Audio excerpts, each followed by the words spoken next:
रात 8 बजे के बुलेटिन के साथ मैं हूं दिव्या और आइए नजर डालते हैं अभी तक की 8 बजे की सबसे महत्वपूर्ण खबरों पर। नमस्कार, मैं हूं दिव्या और आप देख रहे हैं आंखें न्यूज 24। बिहार की सड़कों पर अनफिट गाड़ियों का परिचालन रोकने को लेकर 27 जिलों में ऑटोमेटेड टेस्टिंग स्टेशन एटीएस खोले जाएंगे। परिवहन विभाग ने इसके लिए एजेंसी से आवेदन मांगा है। विभाग की कोशिश है कि इस साल इन जिलों में एटीएस खोलने की प्रक्रिया पूरी कर ली जाएगी। अधिकारियों के अनुसार एटीएस में मशीनों के माध्यम से यह जांच की जाती है कि वाहन सड़क पर चलने के लिए सुरक्षित हैं या नहीं। इस टेस्टिंग में ब्रेक, स्टीयरिंग, सस्पेंशन और लाइट जैसे 30 से अधिक महत्वपूर्ण सुरक्षा घटकों की जांच होती है। वाहन से निकलने वाले धुएं की भी जांच की जाती है और कहीं वह पर्यावरण मानदंडों के उल्लंघन तो नहीं कर रहा। अनफिट वाहनों को सड़कों से हटाना एटीएस का मुख्य काम है। बिहार में 8 एटीएस खुले, इनमें 5, पटना में 3, दरभंगा, भागलपुर, हाजीपुर, नालंदा और सासाराम में एक केंद्र खुले।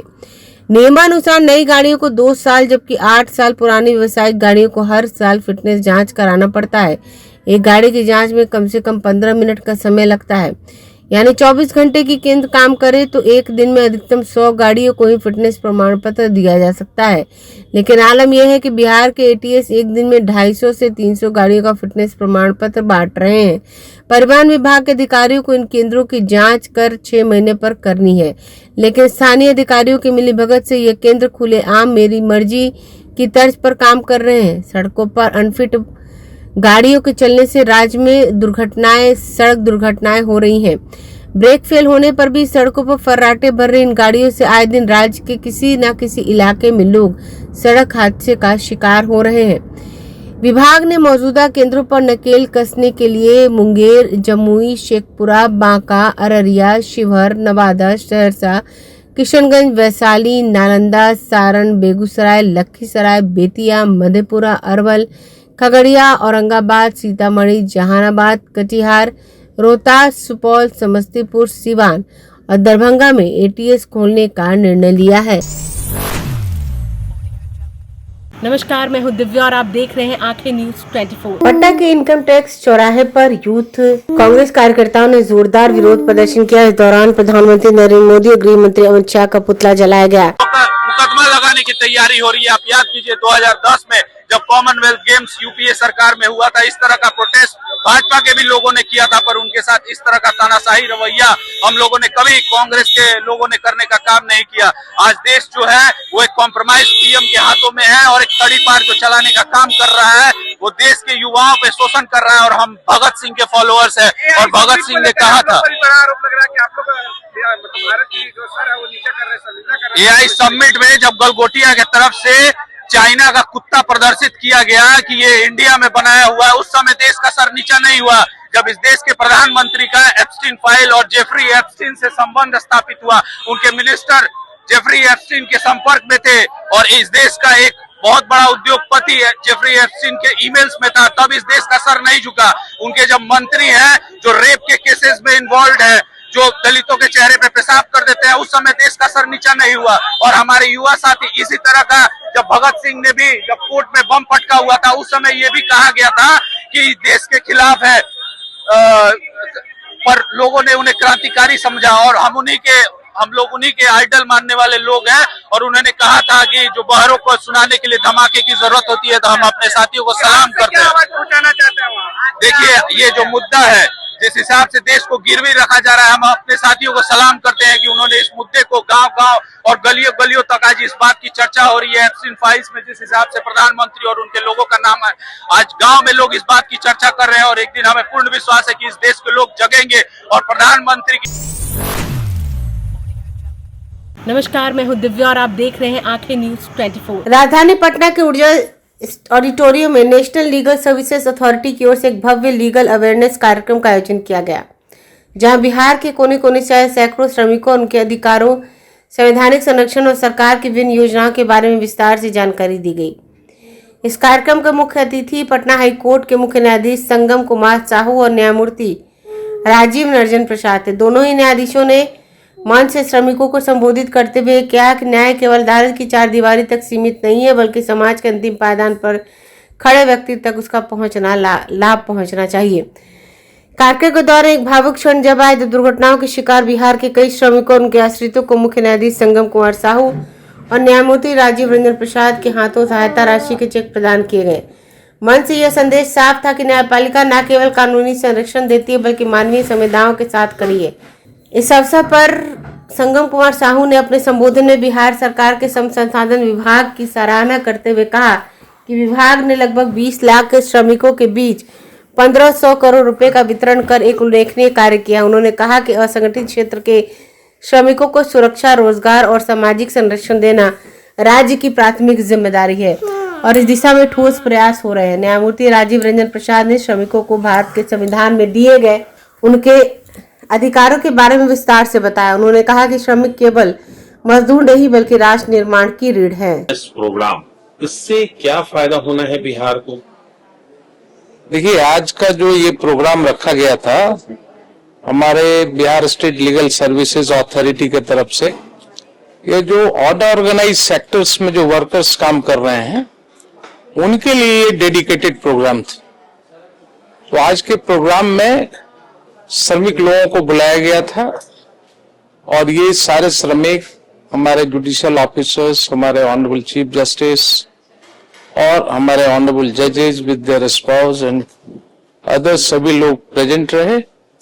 और आज हमने इस चीज पर चर्चा किया कि जो ये वर्कर्स हैं उनके क्या संवैधानिक अधिकार हैं, कैसे आर्टिकल 39A, आर्टिकल 42, आर्टिकल 43 इन सब के अंदर क्या बातें कही गई हैं, कैसे अभी जो 29 सेंट्रल लेबर लॉज थे उनके कंसोलिडेट कर करके एक लॉ लाया गया है सेंट्रल गवर्नमेंट के द्वारा, जो लेबर कोड हम कहते हैं, उनके अंदर मिनिमम वेजेस न को गारंटी किया गया। उसके अंदर जो ऑक्यूपेशनल जो सेफ्टी है, हेल्थ कंडीशंस हैं, वर्किंग कंडीशंस हैं, उनके इम्प्रूवमेंट के लिए बात की गई। तो इन चीजों पर चर्चा किया गया। हमने उन्हें बताया कि आपका क्या अधिकार है और आपको जहां जरूरत है वहां ये हमारा जो Bihar state legal service authority है वो आपको मदद करने को तैयार है। और बाद में फिर बेनिफिशियरीज जो थे बहुत सारे, उनको हमारे ऑनरेबल चीफ जस्टिस, हम सभी लोगों ने मिलकर के उनको उनका चेक दिया। उनका जो बेनिफिट अमाउंट था वो उसको ट्रांसफर किया जाएगा डायरेक्टली अकाउंट में। अभी हमारा जो यहाँ पर मंच में उपस्थित दीपक आनंद जी है, secretary labour resources and migrant workers welfare department, government of Bihar. उन्होंने कहा कि ये जो सारे स्कीम जो मैंने आपको कहा, दूसरे स्कीम भी है, इसे 20 लाख जो मजदूर है उनके खाते में 1500 करोड़ रुपया चला गया है इस बीच में। कितनी बड़ी बात है। हमारे चीफ जस्टिस ने इस आयोजन का उद्घाटन किया, एक बहुत ही अच्छा मैसेज गया उससे कि जो जुडिशियल सिस्टम है, जो नालसा है, वो कंसर्न है कि असंगठित मजदूरों के क्या अधिकार है, सरकार की कौन सी योजनाएं हैं जो उनको लाभान्वित करेंगी और वेदर वो अपने अधिकारों के बारे में जानते हैं कि नहीं। बहुत सारी योजनाएं हैं जो समाज के अंतिम पंक्ति में खड़े व्यक्ति के लिए सरकार सोचती है, केंद्र सरकार सोचती है, बिहार की सरकार सोचती है। नालसा ने इस अवेयरनेस प्रोग्राम का आयोजन किया सिर्फ ये बताने के लिए कि जो असंगठित मजदूर हैं उनके अधिकार क्या हैं, कौन सी योजनाएं हैं जिससे वो लाभ प्राप्त करेंगे। समाचारों में वक्त हो चला एक छोटे से अंतराल का। पटना में कई वर्षों से शिक्षा में अहम योगदान दे रहा है Gyansthali high school Alamganj Patna city, जहां 10वीं और 12वीं की बोर्ड परीक्षाओं में 100% अंक प्राप्त कर रहे हैं बच्चे। एक ऐसा स्कूल जहां न केवल होती है पढ़ाई बल्कि साथ ही साथ होती है कल्चरल एक्टिविटी, स्पोर्ट्स एक्टिविटी से जुड़े गेम्स, मैथ ओलंपियाड से लेकर साइंस ओलंपियाड, जहां बच्चों के लिए स्कूल कैंपस अत्याधुनिक सुविधाओं से लैस, छोटे बच्चों के लिए वाहन और ट्रांसपोर्ट की विशेष सुविधा। तो देर किस बात की, आज ही कराएं अपना नामांकन Gyansthali high school Alamganj Patna city में, जहां नामांकन की प्रक्रिया जारी है। संपर्क करें पुलिस चौकी Alamganj main road near Alamganj थाना पटना बिहार 800007। ब्रेक के बाद आपका फिर से स्वागत है। नमस्कार, मैं हूं दिव्या और आप देख रहे हैं आंखें न्यूज 24। बिहार के पटना विश्वविद्यालय में छात्र संघ चुनाव को स्थगित करने का आदेश कुछ देर में वापस ले लिया गया। अब पीयू छात्र संघ चुनाव की वोटिंग अपनी तय तारीख 28 फरवरी को होगी। इससे चुनाव की तैयारियों में जुटे विभिन्न छात्र संगठनों के कार्यकर्ताओं को राहत मिली है। दरअसल पीयू छात्र संघ चुनाव के लिए नामांकन की प्रक्रिया पूरी होने के बाद चुनाव स्थगित कर दिया गया था। जब छात्र संगठनों ने विरोध करते हुए हंगामा किया तो विश्वविद्यालय प्रशासन ने यह फैसला वापस ले लिया। शनिवार की शाम जैसे ही छात्र संगठन चुनाव टाले जाने की सूचना जारी हुई, छात्र नेताओं में आक्रोश बढ़ गया। विभिन्न छात्र संगठनों ने नेताओं ने पटना विश्वविद्यालय की घेराबंदी शुरू कर दी और चुनाव तय समय पर कराने की मांग करने लगे। हंगामा होता देख विश्वविद्यालय प्रशासन को झुकड़ाम पड़ा और 28 फरवरी को ही पीयू छात्र चुनाव के लिए मतदान करने की घोषणा की। इससे पहले विश्वविद्यालय प्रशासन की ओर से शनिवार शाम में सूचना जारी की गई थी। इसमें कहा गया था कि पिछले कुछ दिनों में यूनिवर्सिटी परिसर में अमर्यादित और अप्रत्याशित घटनाएं हुई हैं। चुनाव आचार संहिता का जमकर उल्लंघन किया गया। इस घटनाओं के चलते छात्र संघ चुनाव 2025-26 को अगले आदेश तक के लिए स्थगित किया जाता है। पीयू प्रशासन ने इसमें कहा था कि चुनाव प्रचार के दौरान पटना विमेंस कॉलेज परिसर में छात्रों का एक गुट बिना अनुमति के प्रवेश कर गया और नारेबाजी करने लगा था। छात्र नेताओं ने निर्धारित समयावधि से पहले ही प्रचार शुरू कर दिया और महंगी गाड़ियों से कैंपेन करने लगे। छपे हुए बैनर पोस्टर का इस्तेमाल कर नियमों की धज्जियां उड़ाई गईं। शनिवार सुबह पटना साइंस कॉलेज की एक क्लास में घुसकर छात्रों ने शिक्षक के साथ मारपीट की। इन्हीं अप्रत्याशित घटनाओं की वजह से चुनाव को टाला गया। शनिवार सुबह पटना साइंस कॉलेज में चुनाव प्रचार कर रहे छात्रों का एक शिक्षक के साथ मारपीट की गई। इससे माहौल ज्यादा बिगड़ गया। पटना कॉलेज के कुछ छात्र क्लासरूम में प्रचार करते पहुंचे। वहां अंग्रेजी टीचर के साथ उनकी मारपीट हुई। इसके बाद साइंस कॉलेज और पटना कॉलेज के छात्र भी आपस में भिड़ गए। छात्र संघ चुनाव की घोषणा के बाद से ही विभिन्न कैंपस में ऐसी घटनाएं बढ़ गई हैं। शनिवार को एक शिक्षक की पिटाई होने के बाद स्टाफ और टीचर भी भड़क गए। शिक्षकों ने खुद को चुनावी कार्य से अलग करने का निर्णय ले लिया। बताया जा रहा है कि इस घटना के बाद माहौल ज्यादा बिगड़ गया और यूनिवर्सिटी प्रशासन ने चुनाव स्थगित करने का फैसला लिया। हालांकि कुछ समय बाद उन्हें चुनाव टालने का फैसला वापस लेना पड़ा। नमस्कार, मैं हूं दिव्या और आप देख रहे हैं आंखें न्यूज 24। आने वाले एक दशक के भीतर बिहार से सीधे अमेरिका, ऑस्ट्रेलिया, इंग्लैंड जैसे देशों के लिए सीधी फ्लाइट मिल सकेगी। पटना के पास सारण जिले के सोनपुर में ग्रीनफील्ड अंतर्राष्ट्रीय एयरपोर्ट के जमीन अधिग्रहण को नीतीश सरकार ने मंजूरी दे दी है। सारण से भारतीय जनता पार्टी के सांसद राजीव प्रताप रूढ़ी ने कहा कि सोनपुर एयरपोर्ट एशिया का प्रमुख एविएशन हब बनेगा। यहाँ से बड़े कोड ई विमान भी उड़ सकेंगे जो दुबई, शारजाह और दिल्ली जैसे शहरों के हवाई अड्डों पर भी लैंड करते हैं। अटल बिहारी वाजपेयी सरकार में नागरिक उड्डयन मंत्री रह चुके रूढ़ी का कहना है कि सोनपुर एयरपोर्ट उनका सपना था जिसे वे एक दशक से देख रहे थे। उन्होंने बताया कि केंद्र सरकार ने इस प्रोजेक्ट को 2020 में ही मंजूरी दी थी। इससे पहले एयरपोर्ट अथॉरिटी ऑफ इंडिया ने सोनपुर हवाई अड्डे के लिए प्री विजिबिलिटी असेसमेंट किया। साथ ही 2 महीने में ऑब्स्टेकल लिमिटेड सर्वे पूरा किया गया। इस काम में आमतौर से 7 से 8 साल लगते हैं।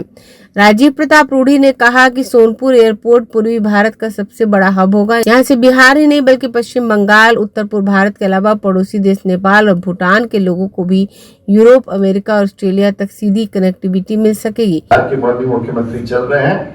मैं बिहार के 14 करोड़ लोगों को आश्वस्त करता हूँ कि अगले 5 साल के भीतर दुनिया का सबसे बड़ा विमान का ट्रायल रन और ट्रायल लैंडिंग सोनपुर और बिहार की धरती पर होगा, जो आजादी के बाद से हम लोगों ने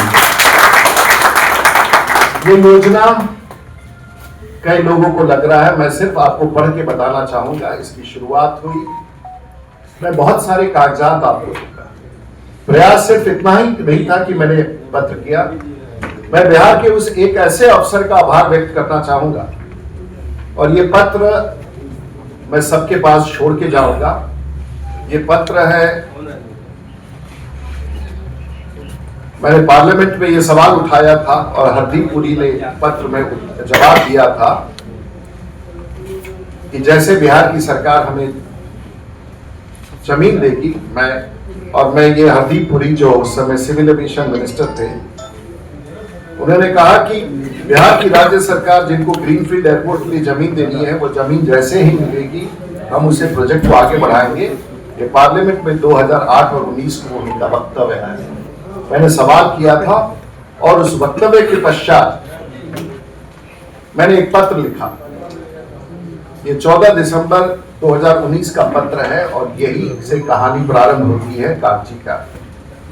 ये उस व्यक्ति का है जो बिहार के सेंट माइकल हाई स्कूल के सचिव थे और एयरपोर्ट अथॉरिटी के चेयरमैन थे अरविंद कुमार, जिनका पालन पोषण पटना में हुआ था। वो IAS ऑफिसर थे महाराष्ट्र कैडर के और वो एयरपोर्ट अथॉरिटी के चेयरमैन थे। उन्होंने इस कागज पर सभी हस्ताक्षर हैं और 2 महीने के भीतर कार्रवाई प्रारंभ कर दी। 10 दिसंबर 2019 को उन्होंने लिखा कि इस पर कार्रवाई प्रारंभ किया जाए और किसी भी एयरपोर्ट के निर्माण के लिए प्री फिजिबिलिटी होता है। भारत के इतिहास में 2 महीने के भीतर सोलपुर हवाई अड्डे का 2019 में प्री फिजिबिलिटी, जिसे संभाव्यता रिपोर्ट कहते हैं, ये एयरपोर्ट का निर्माण हो सकता है, वो समाप्त कर दिया गया। इतना जल्दी कुछ नहीं। और फिर 2 महीने के भीतर OLS ऑब्स्टिकल लिमिटेशन सर्वे,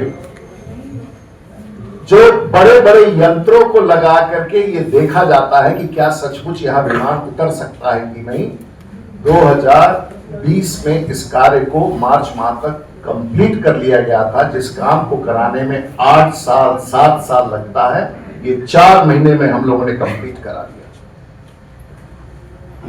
और उस दिन तय हुआ, उन लोगों ने कहा, और ये मैं फिर आपको बताना चाहूंगा कि किसी ने नहीं जाना किसी को जानकारी नहीं है।